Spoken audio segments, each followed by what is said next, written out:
बिहार के ऐसे युवा चेहरे जिन्होंने बना ली है अपनी पहचान। तेजस्वी यादव, चिराग पासवान तो हैं ही, लेकिन इस वीडियो में चर्चा इनसे इतर 5 युवा चेहरों की जो लगातार आगे बढ़ रहे हैं, मिसाल कायम कर रहे हैं। ऋतुराज सिन्हा। बात अगर ऋतुराज सिन्हा की हो तो इन्हें बिहार ही नहीं पूरा देश जानता है। दुनिया के कई दूसरे देशों में भी पहचान है। बहुत मजबूत नींव वाले हैं। आर.के. सिन्हा के बेटे, SIS के सर्वेसर्वा, लंदन में पढ़े लिखे, लेकिन राजनैतिक सामाजिक पहचान का फलक अब इससे भी बहुत बड़ा। सीधे तौर पर प्रधानमंत्री नरेंद्र मोदी और होम मिनिस्टर अमित शाह का भरोसा। बीजेपी के नेशनल प्रेसिडेंट JP नड्डा भी ऋतुराज सिन्हा के सांगठनिक क्षमता पर पूरा यकीन करते हैं। तभी तो ऋतुराज सिन्हा को फिर से बीजेपी का नेशनल सेक्रेटरी बनाया गया है। बिहार से अकेले ऋतुराज ही हैं जिन्हें बीजेपी ने राष्ट्रीय पदाधिकारियों की सूची में शामिल रखा है। समझ ही सकते हैं अहमियत। अभी वो प्रधानमंत्री नरेंद्र मोदी की उपलब्धियों को देश के घर घर तक पहुंचाने के मेगा अभियान में लगे हैं। बिहार प्रायोरिटी में रहता है। फिर से एक बार देश में मोदी सरकार के नारे को ऋतुराज सिन्हा ने पहले दिन से ही पॉपुलर बना दिया है। विवाद भी हुआ। दीवार पर जब नारे लिखे गए तो बिहार की महागठबंधन सरकार खफा हो गई। FIR दर्ज होने लगा, लेकिन ऋतुराज सिन्हा ने मुंह तोड़ जवाब दिया। 2 टूक बोले, मोदी तो लोगों के दिलों में है, कोई नहीं निकाल सकता। अब इसके लिए 1 या 100 मुकदमे भी खाने को तैयार है ऋतुराज सिन्हा। ऋतुराज सिन्हा बिहार के लोगों की मदद के लिए हमेशा तैयार रहते हैं। बात रोजगार की हो या फिर स्वरोजगार के लिए संसाधन उपलब्ध कराने की, बिहारियों को ऋतुराज सिन्हा ने हमेशा अहमियत दी है। दिल्ली के अस्पतालों में इलाज के लिए पहुंचने वाले बिहारियों को सहूलियत मिले, ये प्रयास प्रायोरिटी में रहता है। देश विदेश में पढ़े हैं, इसलिए मुद्दों की बात करते हैं। बिहार के हक हकूक के लिए मुखर रहते हैं। बिहार सरकार जहां भूल करती है वहां जरूर टोकते हैं। विशाल सिंह। शाहबाद की मिट्टी से आने वाले विशाल सिंह की पहचान अब राष्ट्रीय है। बहुत मुश्किल परिस्थितियों में सामाजिक राजनीतिक जीवन में प्रवेश किया, लेकिन अब आगे ही बढ़ते जा रहे हैं। जानिए उस हालात को। विशाल सिंह को यूनिवर्सिटी में दाखिला लेने अगले कुछ दिनों में लंदन जाना था। टिकट कट गया था, तभी उनके सांसद पिता अजीत कुमार सिंह की मौत एक रोड एक्सीडेंट में बिहार के सिवान में हो जाती है। तब अजीत सिंह बिहार की राजनीति के एक मजबूत हस्ताक्षर विक्रमगंज से JDU के सांसद और देश के सबसे बड़े सहकारी नेता थे। देश की कोऑपरेटिव पॉलिटिक्स में अजीत सिंह के बिना कोई पत्ता भी नहीं हिलता था। लेकिन अब अजीत सिंह इस दुनिया में नहीं रह गए थे, बस यादें ही शेष थी। ऐसे में बेटे विशाल सिंह का लंदन जाकर पढ़ाई करने का सपना टूट जाता है। इकलौते संतान है। पिता के चले जाने के बाद मां मीना सिंह को संभालना है। उम्र कम है, फिर भी पिता के बिजनेस के साथ राजनीतिक विरासत को संभालना है। कई अपने पिता के जाते ही पराये हो जाते हैं। पर इन विकट हालातों से विशाल सिंह को अब खुद के बूते आगे निकलना होता है। सबसे पहले मां मीना सिंह को उपचुनाव में पिता की जगह पर चुनाव लड़ाने का फैसला करते हैं। मां चुनाव जीतती है। 2009 में आरा से भी सांसद बनती हैं और इसी बीच विशाल सिंह सहकारिता की दुनिया में कदम भी रख रहे होते हैं। पिता द्वारा तैयार पटना दिल्ली के स्कूल चेन को और आगे ले जाते हैं। कई नए स्कूल खोलते हैं। पटना का रेडियंट स्कूल सफलता के नए कीर्तिमान को गढ़ने लगता है। और अब विशाल सिंह की ऊंचाई को देखिए। पिता के नक्शे कदम पर चलते हुए विशाल सिंह देश के शीर्ष कोऑपरेटिव संस्थानों में शामिल NCCF के निर्विरोध चेयरमैन चुने जाते हैं। केंद्रीय गृह और सहकारिता मंत्री अमित शाह के साथ पीयूष गोयल जैसे वरिष्ठ केंद्रीय मंत्री विशाल सिंह पर भरोसा करते हैं, संवाद करते हैं। देश में जब टमाटर की कीमतों ने आसमान छूना शुरू किया तो सस्ते दर पर दिल्ली और कई प्रदेशों में टमाटर बेचने का जिम्मा विशाल सिंह के नेतृत्व वाले NCCF को ही प्राप्त होता है। भविष्य की पॉलिटिकल पारी भी तय मानी जा रही है विशाल सिंह की। राजू दानवीर।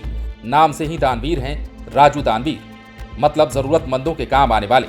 नालंदा के कुर्मिस्तान से आते हैं। शहर है हिल्सा। कोई राजनीतिक वंशावली नहीं है। खुद की पहचान खुद के काम से बनाई है। फर्स्ट जनरेशन वाले हैं। जाति से कुर्मी हैं, पर मदद सबों की करते हैं। जनता का कोई भी आंदोलन हो, जनता के लिए लड़ने को सड़कों पर उतर ही जाते हैं राजू दानवीर। पॉलिटिकल पारी पप्पू यादव के साथ चल रही है। कारोबार में भी पहचान है। राजू दानवीर को 2019 में पटना के बाढ़ के वक्त ही मीडिया ने नोटिस कर लिया था। तब वे पप्पू यादव के साथ मिलकर बाढ़ वाले इलाकों में हर परेशान व्यक्ति के पास पहुंच रहे थे। राशन पानी की कमी नहीं होने दे रहे थे। दिन रात जिधर से कॉल आया, राजू दानवीर हाजिर। पप्पू यादव सबसे बड़े हीरो बने हुए थे तो राजू दानवीर उनके हनुमान थे। आगे पप्पू यादव ने राजू दानवीर के पॉलिटिकल नब्ज को पढ़ लिया। समझ गए कि सांगठनिक क्षमता है, जाति अपनी जगह, जमात की फिक्र है। फिर पप्पू यादव ने राजू दानवीर के राजनीतिक पायदान को उड़ान देना शुरू किया। अभी वे जन अधिकार पार्टी के यूथ विंग के प्रेसिडेंट हैं। ये अवसर प्राप्त होते ही राजू दानवीर ने पूरे बिहार में जन अधिकार पार्टी की युवा पलटन को और भी मजबूत कर दिया। परिणाम दिखता है। पप्पू यादव हुंकार भरते हैं, स्वयं आगे चलते हैं, साथ में राजू दानवीर की फौज। हालात कितने भी विकट हों, लाठी गोली से कोई भय नहीं। जनता की आवाज जरूर उठेगी। जन्मभूमि नालंदा की चिंता सबसे पहले। कोई मदद मांगने को आ जाए, राजू दानवीर निराश नहीं करते। गरीब बच्चों को पढ़ाना हो, गरीब बहन बेटी की शादी करानी हो, घटना दुर्घटना के शिकार परिवार की मदद करनी हो, राजू दानवीर की तिजोरी हमेशा खुली रहती है। सायन कुणाल प्रभु श्री राम और हनुमान के अनन्य भक्त आचार्य किशोर कुणाल के पुत्र हैं सायन कुणाल।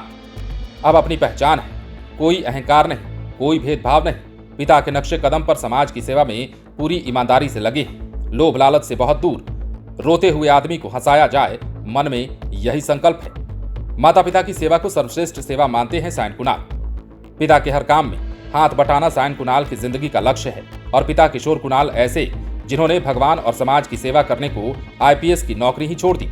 आईपीएस के तौर पर भी किशोर कुणाल ऐसे पुलिस पदाधिकारी थे जिनकी चर्चा पूरे देश में होती थी। फिर जब भगवान में रमे तो पटना के प्राचीन महावीर मंदिर का कायाकल्प कर दिया।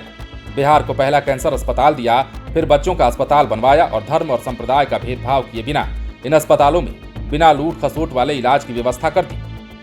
अयोध्या में राम रसोई, सीतामढ़ी में मां सीता की सेवा और अब चंपारण में दुनिया के सबसे बड़े रामायण मंदिर का निर्माण करा रहे हैं। और पुण्य के इन सब कामों में बराबरी से पिता के हाथों को मजबूत प्रदान करते हैं सायन कुणाल। सायन कुणाल की चर्चा एक बात के लिए और होगी, जिंदगी की जीवन संगनी चुनने में जाति की दीवार तोड़ दी। खुद भूमिहार, लेकिन शादी की बिहार में दलितों के बड़े नेता और मंत्री अशोक चौधरी की बेटी शांभवी से। शादी समारोह में भी ऐसा कि उसमें आशीर्वाद देने को आए पूर्व राष्ट्रपति रामनाथ कोविंद, आरएसएस के मोहन भागवत और अयोध्या समेत देश भर के साधु संत। भविष्य में सायन कुणाल की पॉलिटिकल पारी भी शुरू हो जाए तो कोई आश्चर्य मत कीजिएगा। अभिमन्यु यादव टीम अभिमन्यु बिहार का पॉपुलर यूथ ब्रिगेड है और इसके प्रणेता हैं अभिमन्यु यादव। बिहार के प्रत्येक जिले में टीम अभिमन्यु की यूनिट।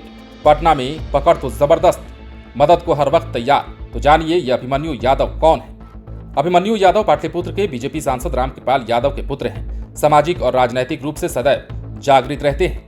पिता रामकृपाल यादव जमीनी पकड़ वाले तो हैं, छठी से श्राद्ध तक वे अपनों के साथ होते हैं। बेटे अभिमन्यु यादव ने अपने साथ यूथ को कनेक्ट किया। शुरुआत पटना से ही की, फिर विस्तार पूरे बिहार में कर दिया। सोशल मीडिया के प्रत्येक प्लेटफॉर्म पर टीम अभिमन्यु की जबरदस्त चर्चा रहती है। कोई एक नया पोस्ट आया नहीं कि लाइक्स और कमेंट्स की बौछार शुरू हो जाती है। टीम अभिमन्यु का प्रत्येक सदस्य अपने को स्वयंसेवक मानता है। रात को किसी को अस्पताल में परेशानी हो, टीम अभिमन्यु का व्हाट्सएप ग्रुप एक्टिव हो जाता है। इलाज के लिए ब्लड की जरूरत हो, रक्तदान करने को रक्तवीर आगे आ जाते हैं। पूरा डाटा है, ब्लड ग्रुप कोई भी हो, जरूरत वाले को मिलना ही मिलना है। रोड एक्सीडेंट हो, टीम अभिमन्यु मदद पहुंचाने की कोशिश करता है। यज्ञ अनुष्ठान, शादी विवाह सभी में अपनों का ख्याल रखता है टीम अभिमन्यु। अभी कुछ महीने पहले ही बागेश्वर धाम वाले बाबा आचार्य धीरेन्द्र शास्त्री का पटना में लगने वाला दिव्य दरबार कई कारणों से फंसता दिख रहा था। तब अभिमन्यु यादव ने पिता रामकृपाल यादव के साथ मिलकर संभाल लिया था मोर्चा। फिर आयोजकों संग दूर हो गई थी सारी परेशानी। बाबा का कार्यक्रम हुआ था ऐतिहासिक, तो तेज कदमों से आगे बढ़ते अभिमन्यु यादव भी आज न कल दिख सकते हैं किसी सदन। बने रहे लाइव सिटीज के साथ। यदि अब तक आपने हमारे चैनल को सब्सक्राइब नहीं किया है तो सब्सक्राइब कर लीजिए।